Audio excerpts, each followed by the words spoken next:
Hey fellow Outriders, it's Angry Turtle, and here I go with my triple turret build. Finally, I was able to get a proper mod to get twin turrets, and that allows me to have 3 in total, and I'm still using the minigun to boost damage of those turrets. Like, the main purpose of the minigun, it's not only to do damage, but to boost damage of my turrets. It's all work great in tandem. That's basically an upgrade to my budget build that I published last week. It's Technomancer as well, but this one is not on budget now. We have some tier 3 mods added. Not everything 100% maxed out yet, but we are good. We are quite high now. And let me start, of course, skills, both turrets and tool of distraction, and then our skill tree. I will only mention the important parts, like here we have toxic being applied with every melee hit. That's our way to replenish ammo for the minigun, then we need that. Here is a nice AP boost whenever we toss a turret with a really short cooldown, because this decay turret is a really short cooldown and it can be up almost all the time. Then we're going back a little bit to get more damage versus frozen enemies, as we have 2 freezing turrets, plus our melee is freezing enemies as well, then that's super useful. Then we go here to get this vulnerable and upgraded vulnerable for extra damage, and important at the end, whenever we use gadget skill, then our first turret, then we have extra anomaly power and weapon damage, plus a revive for 10 seconds after using a turret. Really handy, but this one is the key. Fracture, 30% more damage versus frozen enemies. That is a lot. That is really a lot. And now into the inventory and our gear. Like, weapon doesn't matter at all. The only thing you want really is armor pierce and status power, as this carry over, and then you want to put a fortress mod. Perpetuum mobile used to work in the past, but it was a bug and it was patched, therefore the other mod doesn't matter. You only want fortress mod on your weapon, status power and armor pierce. That's what you want. Other stuff doesn't matter at all. Then we go for the gear, and what you really want on the gear is anomaly power, status power and lifesteal or cooldown. Most of my pieces do not have a perfect setup, but even more important than perfect setup here are correct mods.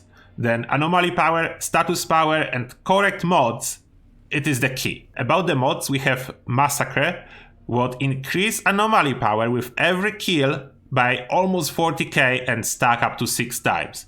That's how we get our anomaly power up, as our base anomaly power is not really high, but we don't need it high on base, as with every single kill we are adding 40k. And this 40k is being multiplied, but whatever our anomaly power bonus is, then it's in practice way more than 40k. Then second mode, in here increase your resistance piercing by 50% of your armor piercing value. That's how this armor piercing on weapon comes to play. Then after that we have hail shot. Thanks to that, our cryo turret will doing more damage based on status power. And we have toxic lead to keep refilling our ammo whenever we kill with a minigun enemy that we previously hit with melee attack and applied toxic. Next one, we have 2 tier 1 mods on this one actually, and we have upgraded gun, what gives minigun 30% resistance piercing, and we have fortify. Whenever we have minigun out, we have almost 200k armor, what means our armor will be on cap, on the maximum 85% reduction to our damage from every physical sources. And then, I do not recommend those gloves, to be honest, Black Sour's hands. If you can have something that have AP and status power, it will be better, but for me, as I couldn't find the one that I really needed, it's better to drop AP and have max health instead of giving up on any of the good mods. And those gloves allows me to put 2 rank 3 mods. I have Euthanizer for 25% more damage versus enemies afflicted by toxic, and twins. It means I can put 2 cryo turrets, and that's really big difference. After that, last 2 mods on the shoes. Bang for your buck, tool of distraction, double the ammo capacity. That's really helpful. And unstoppable force, that's a tier 3 mod that increase our anomaly power by 50% of resistance piercing. And resistance piercing for us is huge. I will show you stats now when I get the minigun out. Let me get the minigun out. And I will toss both turrets as well to show you how much we actually have in our stats when we start. You can see anomaly power is 214, and with every kill we'll be going up by about 100k then. That's a lot with all those bonuses. Our armor is at cap, 85% reduction. We have decent amount of health, 22k over 22k. That's really decent. And about our resistance piercing, you can see we have 60%. Then thanks to those mods, we'll boost our AP by 30% because we are boosting our AP by half of the resistance piercing. And resistance piercing by itself is really helpful to deal with bosses. Then those are the stats. We have really high skill life leech, as Technomancer have built in really high skill life leech. Then that's what you have almost by default. And yeah, let me show you how it works. And of course we'll be doing my favorite map, Outriders of Enoch, as this character does not have a lot of mobility. You don't want to fight humans, you want to fight monsters. I just don't do too many other maps, as this one is so much better and feels so much better, and rewards are the same. And strategy with this build is very simple. You just basically drag out the tool of destruction, your minigun, then you toss both turrets, and after that you start shooting. And when you kill those enemies, your AP is going up. Then from time to time you need to use melee attack to apply the toxic, and then thanks to this toxic you will get your ammo back. You need them to be affected by toxic for toxic lead to work. And you can see what those turrets are doing. They are basically destroying those enemies. And when your turrets are expiring, you just toss the new ones.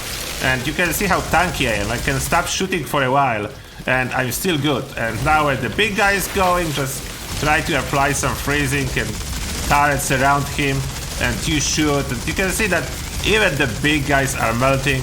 And even more important in this build is not only focusing the big guy, but killing those small guys actually to keep your AP up, as turrets can do pretty well. You can see what's happening. He's dying. I'm not shooting him anymore. He's dying just thanks to my turrets. Then your turrets are very important. You just place them around and they're doing so much job for you. Your minigun is like a support weapon to all those turrets that keep the position for you. They hold the position, and you just go with this minigun and make sure that all the bonuses are up. See, sometimes I'm barely able to start shooting, they're already dead.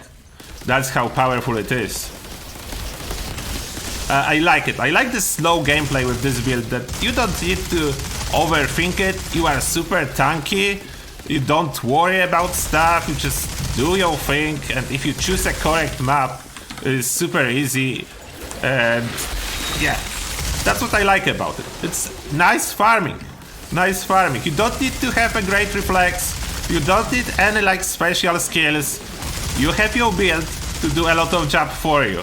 And as much as I enjoy to sometimes play a build that requires a lot of attention and have some tricky things that you need to do, sometimes I just go easy mode farming, relax and stop too much thinking about it. But you can see this first part we did in 2 minutes 30 seconds was a very good time. Just don't forget after you drop the minigun to switch back to your weapon that's your main with Fortress installed. And I will cut it out here and I will show the results in a moment. And here just want to quickly show you that's my AP during the combat. Over 500,000, then you are good with AP. And here we just finished, and I think 9 minutes 20 seconds for Outriders of Enoch and the endgame build is respectable time. It's definitely not the fastest possible, there are fastest builds, but none of the fastest builds is so fun and so relaxing as this one. That's the thing I need to say in here. Let's take a quick look on our rewards, fingers crossed for a legendary. They are usually dropping consistently on CT15, let's see, and yeah, I jinxed it. I shouldn't say that. There is not a single legendary, no. And that's a damage breakdown for you. As expected, the minigun is doing the highest damage, but look at the cryo turret. It's close second. It's almost the same amount of damage total as the minigun itself, and it's followed by toxic and blighted turret. Blighted turret is doing only a little bit, but keep in mind it's applying toxic and helps you replenish the ammo. Plus, it gives you this awesome AP boost. percentage boost, then that's important because we have huge flat boost from killing enemies with minigun, then we really want every type of percentage boost. That's what makes this build a beast. It's beast in normal game mode and in the expeditions without humans that are hiding, because yeah, you cannot run with a minigun, you are slow, but you are a beast, you are a tank, and you destroy everything. I hope you guys enjoyed this video. Let me know what you think about this build. Are you still enjoying Outriders? Are you still into the game? I still like it. I will not lie. I'm not playing on daily basis because you know how often you can do the same expedition every day, but I still find myself to come back every couple days and have a lot of fun to do couple expeditions, maybe upgrade some gear piece or try a new character, something like that. I cannot wait for DLC for this game. I hope it will be a story one. I want something interesting in story. But now, I will cut it in here as I'm going out of topic. As always, thank you a lot for watching and see you guys in the next one.